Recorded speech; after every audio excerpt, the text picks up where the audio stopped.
Among Jiang's mistresses, Chen Zhili has been the most loyal to him, and has the highest position in the Chinese Communist government. In 1988 Chen advanced quickly to the important position of the Minister of Propaganda in Shanghai. All the committee members knew that she had advanced by granting sexual favors. However, sex wasn't the only reason for the affair between Chen and Jiang. This one was also a hideous political liaison. Following the Cultural Revolution, Chen Zhili started working for the Shanghai Institute of Ceramics, where Jiang's eldest son happened to work as well. After Jiang was appointed the secretary of the Shanghai City Committee, Jiang Mianheng introduced Chen to his father. Jiang and Chen hit it off right away. Before the June 4 massacre, Jiang banned the publication of the World Economic Herald, due to its pro-democratic stance. When Jiang went to Beijing in May 1989, the General Secretary of the CCP, Zhao Ziyang severely criticized Jiang, because of his failure to deal with the reporting of the World Economic Herald. Jiang felt disaster looming, but Chen immediately told him, "If the central government wants to punish someone, I'll take full responsibility." This demonstrated Chen's completely loyalty to Jiang. After the June 4 massacre at Tiananmen Square, Chen ordered the firing of all employees at the World Economic Herald, and forbade the reporters from ever working as reporters again. When the newspaper's editor-in-chief was near death, Chen went to his deathbed in person, and announced that he had been expelled from the Chinese Communist Party, to make sure the old man would not die in peace.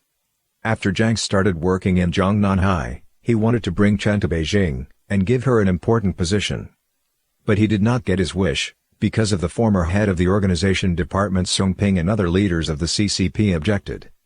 In 1997 when Deng Xiaoping became seriously ill, and Jiang started to call the shots, he finally had the power to bring Chen to Beijing, and appointed her as the chairman of the Education Committee.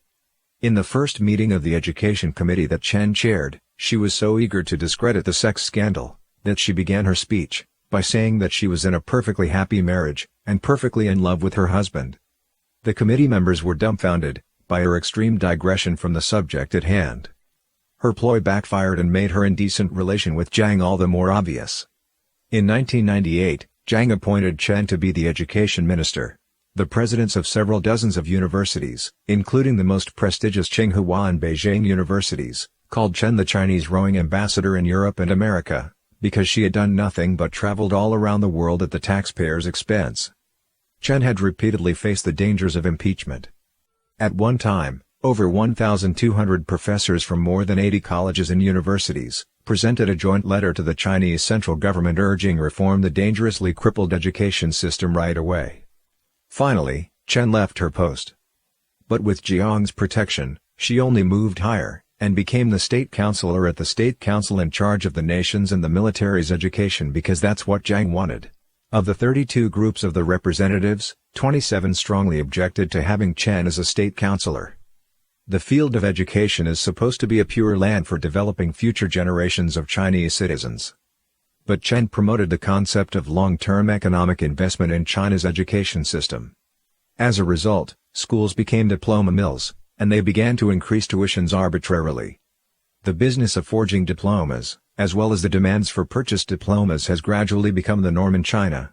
Under Chen's leadership, China's education system had become the primary target of complaints. After the fact that Jiang ceded Chinese lands to foreign countries became exposed, Chen ordered the alterations of the Chinese history books in December 2001 to favor Jiang.